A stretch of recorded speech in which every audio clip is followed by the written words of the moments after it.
lunchtime on day 3, and India continue to be in a commanding position in this test match. They were anyway going into this third day, and they've extended that lead now to 362. This is ESPN Cricket for Matchday. VVS Lakshman still with me. So too Stephen Harmison in London. This is exactly what we would have expected from India. Just because they were ahead doesn't mean individual batsmen lose the appetite to play out long, big innings, VVS. And it was a very good display of determination, grit, and at the same time patience.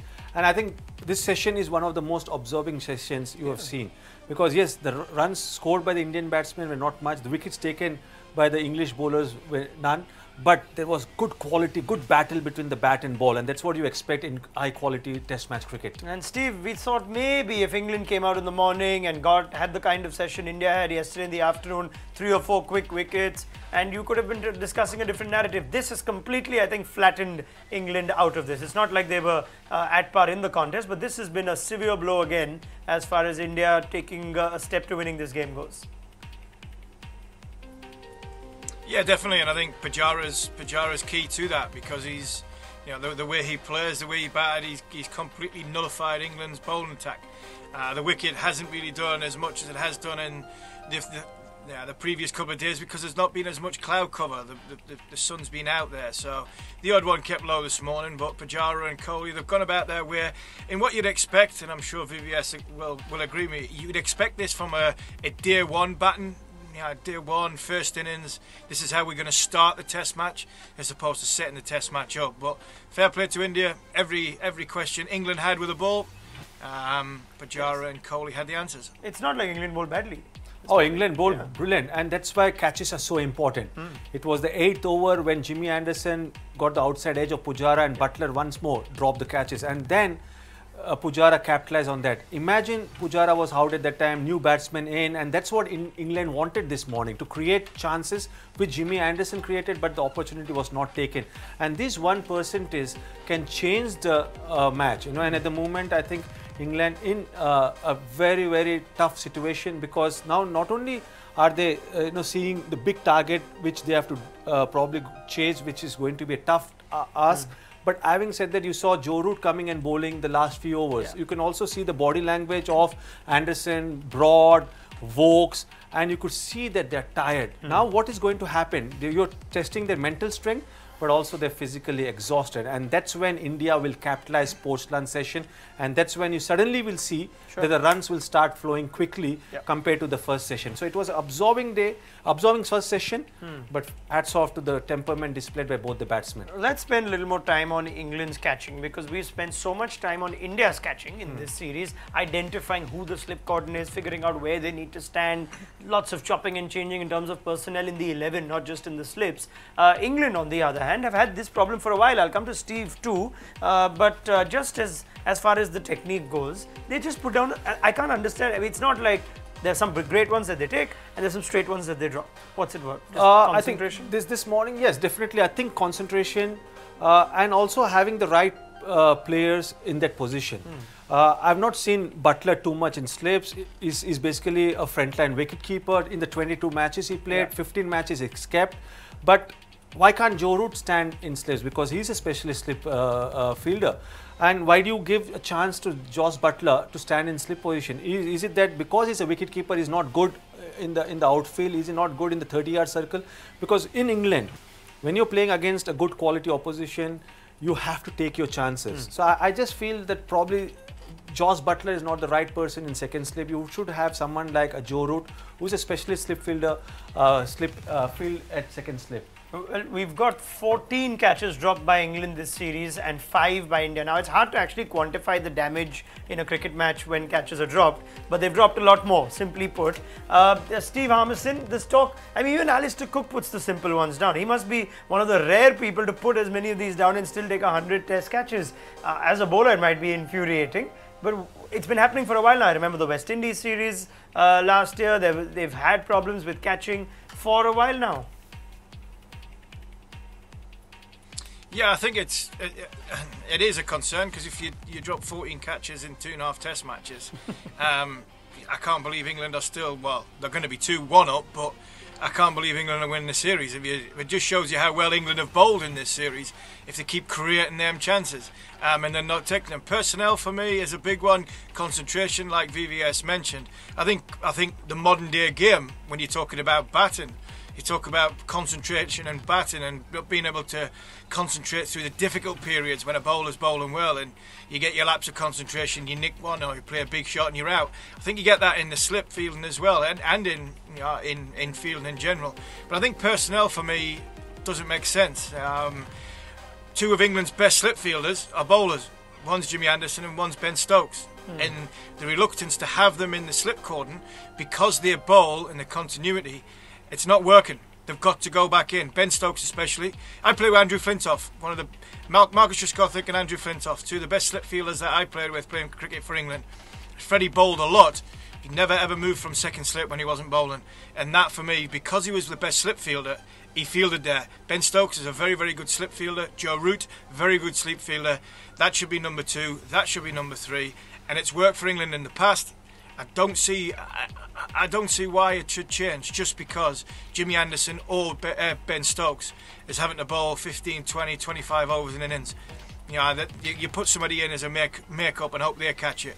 But when you're not having them in the team and you're not having your best catchers in the team, you're going to drop 14 catches, unfortunately. So, sounds simple enough. So, why did it change? Any theory at all as to why they were moved out of the slips?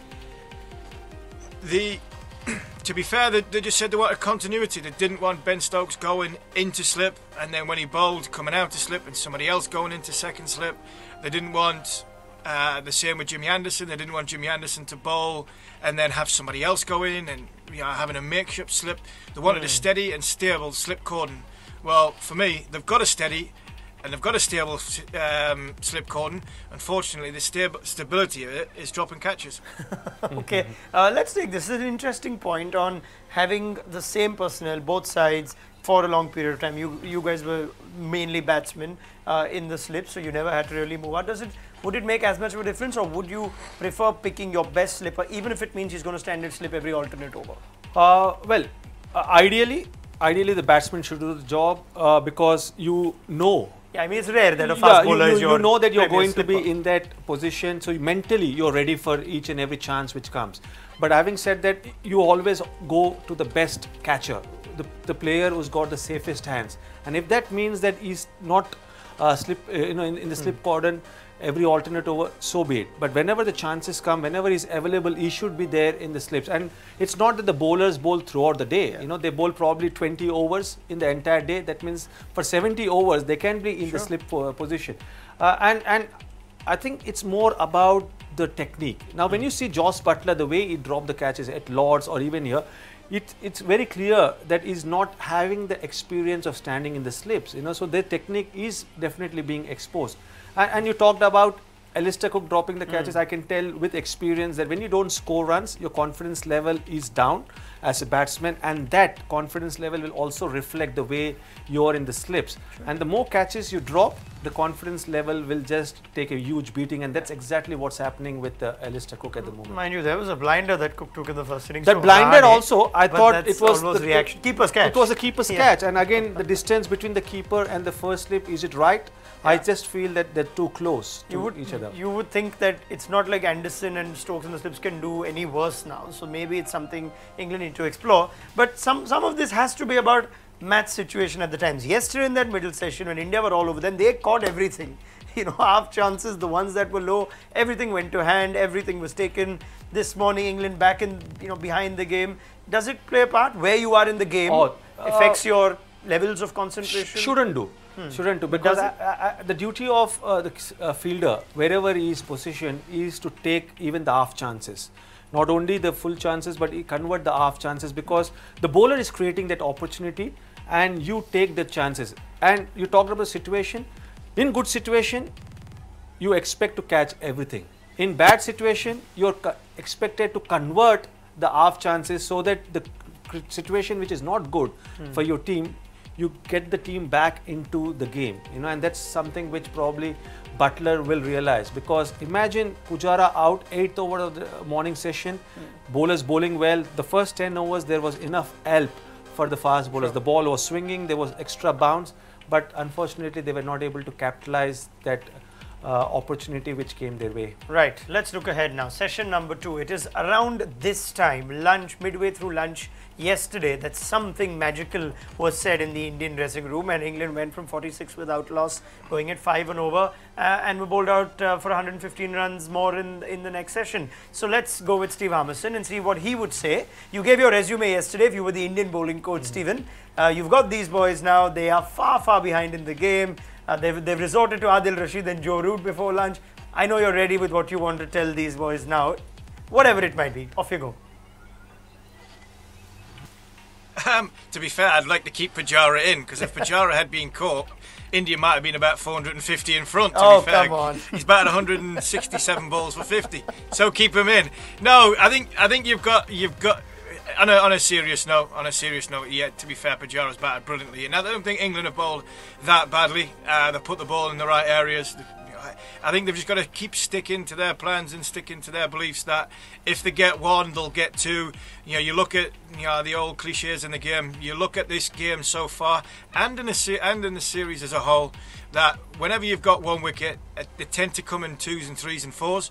Unfortunately, yesterday for England, it came in all 10 in that middle period.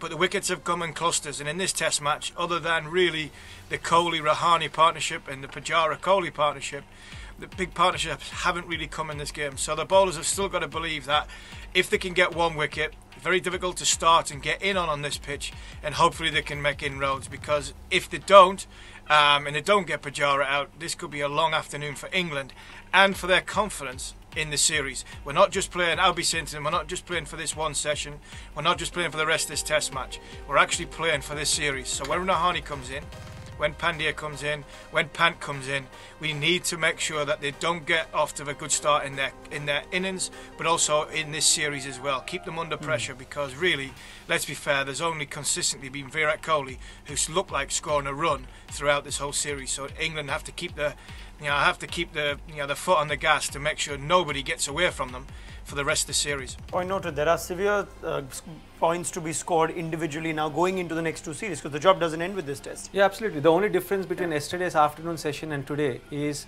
you got 2 set batsmen who are playing on 50, and they're looking solid, and they've played with a lot of patience. They're looking to convert this half century into a big 100. And other thing is the Indian bowlers were fresh. They just had bowled, I think, 7 or 8 overs for 46 runs before lunch yesterday, whereas the English bowlers look really tired at the end of the first session today. So I think there will be a huge talk probably within the Indian team. The team management will pass on the message that boys, go out and capitalize on what hard work you've done in the first session, convert this into a big score, and just take England away from this game.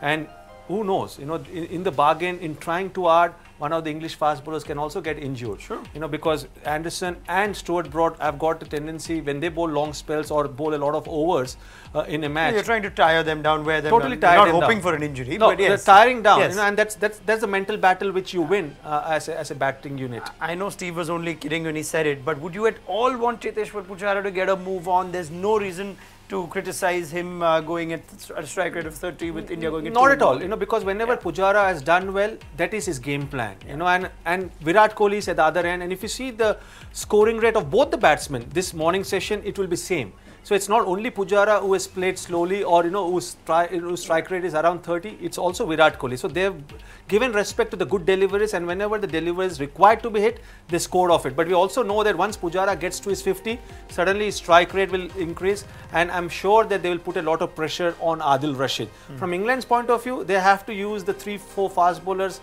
in 3 overs bursts and stick with Adil Rashid from the other end to bowl probably maidens or not give away easy runs. All right, let's see if Adil Rashid comes into play in this second session. New ball due, 20 overs into the session, so keep an eye out on that too. Many thanks to VVS Lakshman and Stephen Harmison.